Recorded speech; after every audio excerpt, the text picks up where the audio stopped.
যে সমস্ত মেয়েদের মধ্যে এই তিনটি আলামত আছে তাদের সংসার টিকবে না। 1 বছর 2 বছর বা 5 বছর পর হলেও তাদের সংসার ভাঙবে। আপনার স্বামীর সাথে আপনি সংসার করতে পারবেন না। কোরআন হাদিস থেকে দলিল নিয়েই এই কথা বলছি। এমনকি রাসূলুল্লাহ সাল্লাল্লাহু আলাইহি ওয়াসাল্লাম এই নারীদের কখনোই উম্মত বলে পরিচয় দেবে না এবং শাফায়াত করবে না। তাই অবশ্যই এই বিষয়ে জানতে হবে। প্রিয় দর্শক, আপনি যদি কোরআনকে বিশ্বাস করেন অবশ্যই আলহামদুলিল্লাহ কমেন্ট করবেন এবং ভিডিওটি সম্পূর্ণ দেখার অনুরোধ করলাম, কারণ এই তিনটি ভুল হলো হর হামেশাই মেয়েরা করে থাকে। আল্লাহ তাআলা বলেছেন পুরুষদেরকে শক্তি দিয়েছে বেশি, এরা মেয়েদের থেকে একটু বেশি আত্মমর্যাদাশীল হয়, মেয়েদের থেকে শক্তি সামর্থ্য একটু বেশি থাকে। সেই জায়গা থেকে যদি কোনো মেয়ে ভুল ক্রমেও এই তিনটি ভুলের মধ্যে পড়ে যায় তার সংসার কিন্তু টিকবে না। ডিভোর্স এখন একটি ফ্যাশনে পরিণত হয়েছে। যেই বৈঠকে বিয়ে সেই বৈঠকে ডিভোর্স দিতে তাদের অন্তরে বাঁধে না। অনেক নারীদের তো বিয়ে একটা ব্যবসা মাত্র।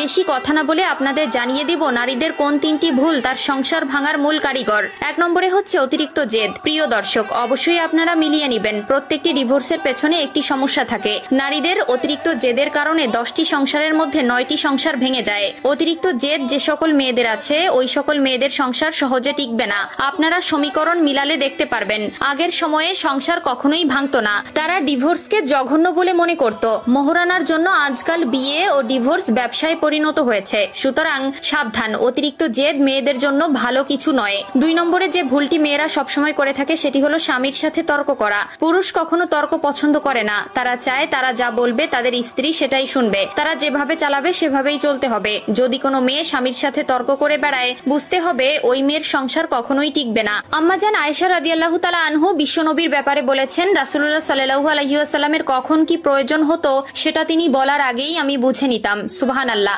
স্ত্রীদের হতে হবে নমনীয়, ভদ্র এবং লাজুক প্রকৃতির। কিন্তু এখনকার মেয়েরা স্বামীকে স্বামী বলে মূল্যায়ন তো করেই না, বরং নিজেকে সত্য প্রমাণিত করতে স্বামীর সঙ্গে তর্কে জড়িয়ে যায় এবং একসময় সেই তর্ক বিবাহ বিচ্ছেদ পর্যন্ত ঘটাতে পারে। 3 নম্বর বিষয়টি সামাজিক পর্যায়ের। আপনারা সকলেই জানেন 3 নম্বর কারণটি হলো বাবার বাড়ির কুপরামর্শ।